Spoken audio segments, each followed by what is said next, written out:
My biggest regret of my nail career is ...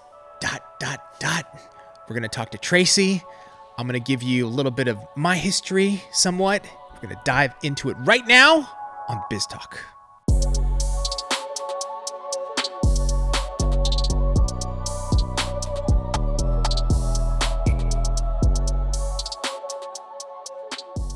Tracey, I know for certain what your biggest regret is. And I said it before. No, not working here. So I don't get to pick my... No, okay. I just said it. You don't get to pick. I get to pick. Okay. It's not working here sooner. You should have... That's got to be the biggest regret. Like, you're like, damn it. I should have given it all up. Left my home, my family. I did all that.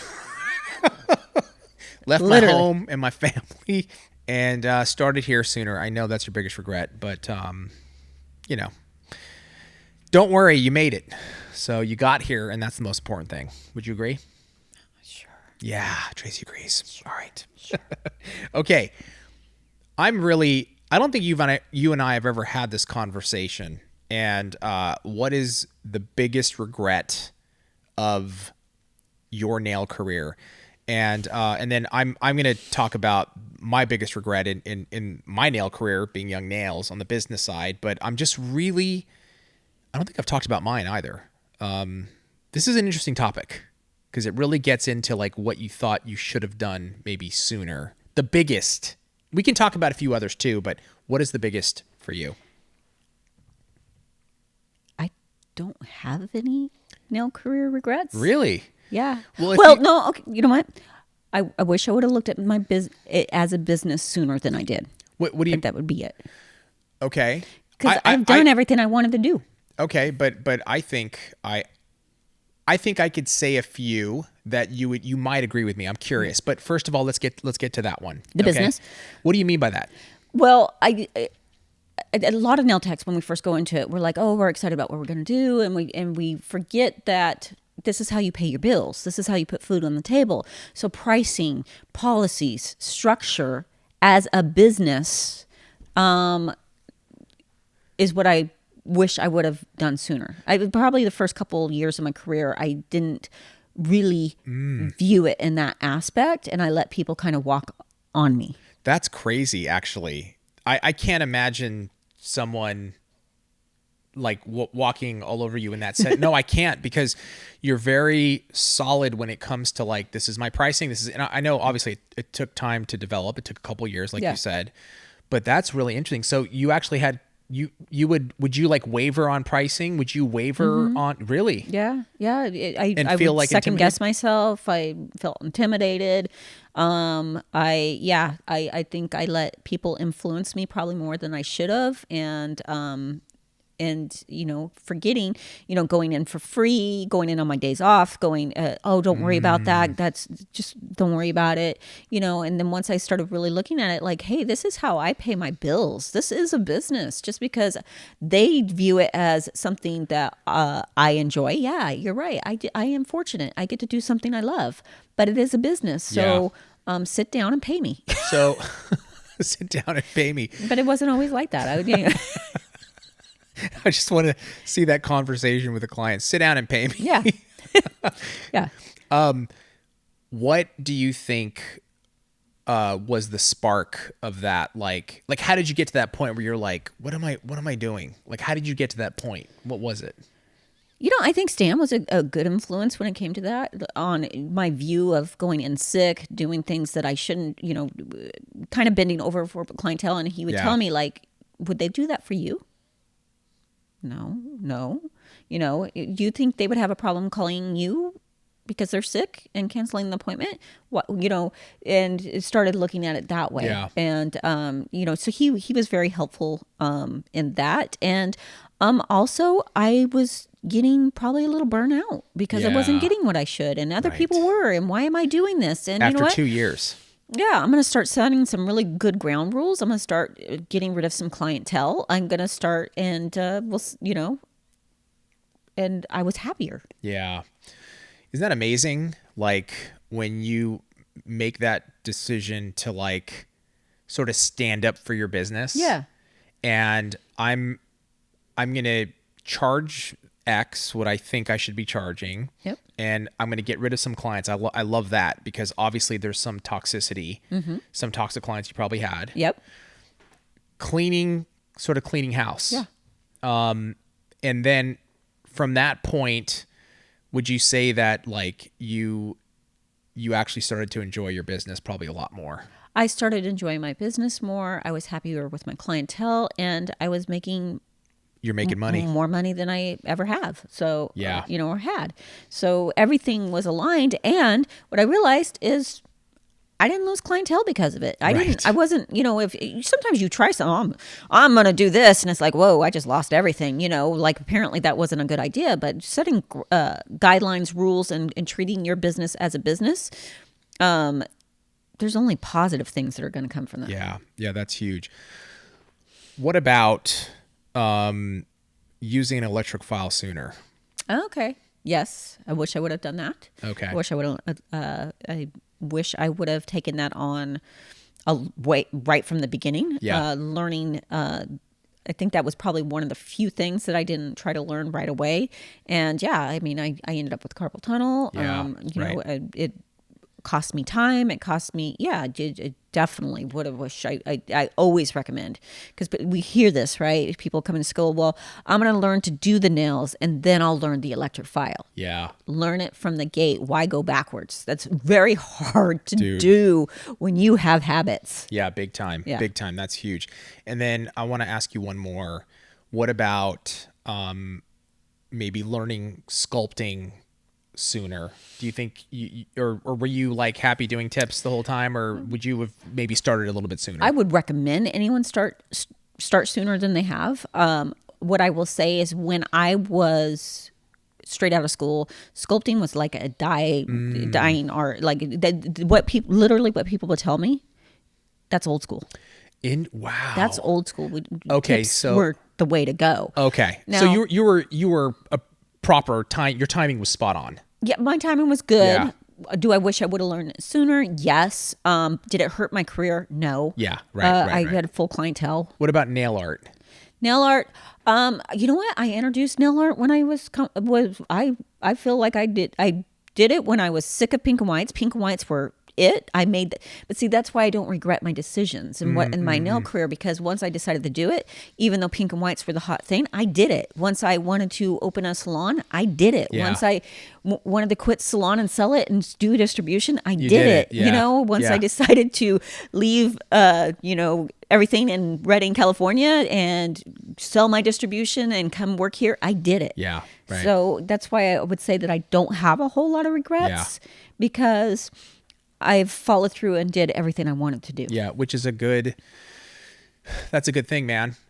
If you have like deep hardcore regrets about like your career, then it's like you need to change something now. Yeah, You know what I mean? and I think so important. And I think we talked a little bit about this on Twitch. And one of the things that I think my husband loves about me and frustrates the crap about me to him is, once I decide to do something, I do it. Yeah. I'm doing it. I like that house, I'm buying it. Yeah. I did the kind of thing. And, and I don't like, people say, well, you need to have patience and let's look at, no, I made a decision. Yeah. Let's go. And I think you're of the thought process of there's no better way to learn something than to actually, like, you do it and you figure it out along the way. There's never a perfect time. Yeah. There's never a perfect time. Exactly. I find it interesting that, when I think about Young Nails, right? And we've like grown an amazing business. We have an amazing team, and like, I try to think back to when we were starting. I was just talking about this yesterday with somebody, and he asked me a similar question. Like, regrets. Regrets. And there was a couple, but one that stood out was like the way that I used to communicate with, especially my brother and my mom, and even people that worked here in the past. The way I would communicate, I totally regret that. I was not a nice person. I had a temper. I mean, the early days, if I would get so frustrated with my mom, there was one time specifically, she did something that frustrated me. I literally walked down the hallway of our little office and I punched holes in the wall all the way down. Went to the warehouse. We had one warehouse worker. I grabbed a box of like product and just hucked it, like completely tantrumed out to the degree. Well, that definitely is regret. It cost you money. It cost money. Yes.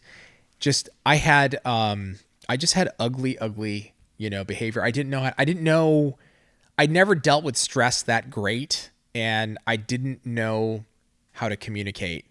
And when you're communicating with family, it's different, right? Like me communicating with my mom is like throwing gasoline on fire. It's just like, If you guys ever get the opportunity, it's a lot of fun to watch, though. yeah.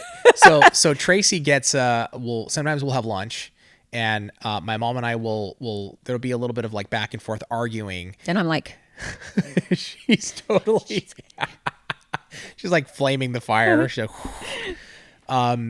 But I definitely regret that, my communication skills. And then this one is a big one that I really wish I had done just earlier with the business, which was actually letting go and letting people do their jobs. right.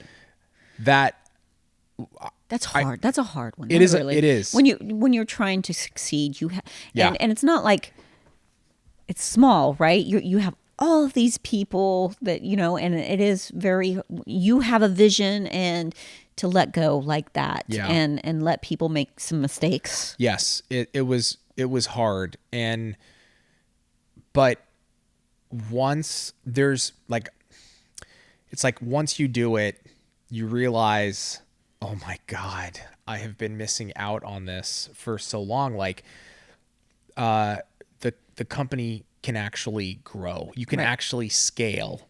Like we've done in the last 5 years. We've scaled at a level that we've never grown in the history of our company. And a huge reason why is because there are people that do their jobs. Yeah. And It'd be like take a number waiting for Habib dude, to make a decision because it's too much. It used to be, remember that? Yeah. It used to be like, even before you were a general manager, when we had other operations people in, it was always like, got to wait for me to make a decision on everything. It was everything. I remember it. And you know what? It was smaller back then. There's no way you could have scaled if you kept that up. Zero No. chance. Like, you're too busy. I mean, if every question that came through the company from Jorge's side to Victoria's side to Caesar's side to your side, Eddie, where it had to go through me, can you imagine the bottleneck? Nothing would get done. We'd literally be in line. Yeah. What's your number? Take a number. I'm 199. It's insane. And it's a total ego play also, though. You know what I mean? Like, no, I know what's best for, it's like, that's so insane. Well, it's an ego play, maybe, yes. But I get it. When you own a business, you're just like, you want it to succeed. So it doesn't always have to stem off of ego. It's like, I just want to make sure things go right. Also, it enables other people not to do their job. That's exactly right. And not take responsibility. I don't know. I sent you an email. I sent you an email, but this is what you decided, Habib. Yeah. So like, I was waiting for your answer. I was waiting for your answer. How many times did you hear that? Well, I was waiting for your answer. Do you remember I would say, if I hear one more time, I was waiting for your email, but I did that to myself. Yeah. I did it to myself. Yeah, like, well, we don't want to bother you. We don't. Yeah. No. That one. I get that. Yeah. And now I'm addicted to the process of like, our team that we have, and then building other teams like we're doing in our warehouse, for example, like really building the teams there. Let me ask you though, do you feel, I know this might be offset, do you feel like you let go in like there was just a natural progression to letting go? That maybe you needed to have a little more control to have a better understanding of how things work, and then it enables you to. You know what? I'll be honest. It was out of force. It was because the company wasn't doing so great, and like we were taking on this whole new marketing initiative with content and social media That no one believed in. that nobody believed in, Yeah. right? And at that time, it was like, okay, I've got to do this vlog, got to film, shoot, edit, cut, yeah. everything. There was no way I could have done that unless I was like, okay, Trace, you're Yeah. the general, you have to run the company. And Big mistake. There's fires in the background. It's good. It's fine. people running out. Screaming. Everything's good, Habib. We're No, fine. we're good, totally I'm good. taking a bucket of water and trying to Turn the lights off. Just you won't see. squint. Squint.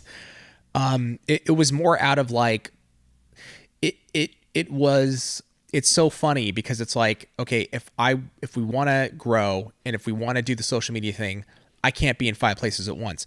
I have to focus on this, which means I have to let go of everything else, you Yeah.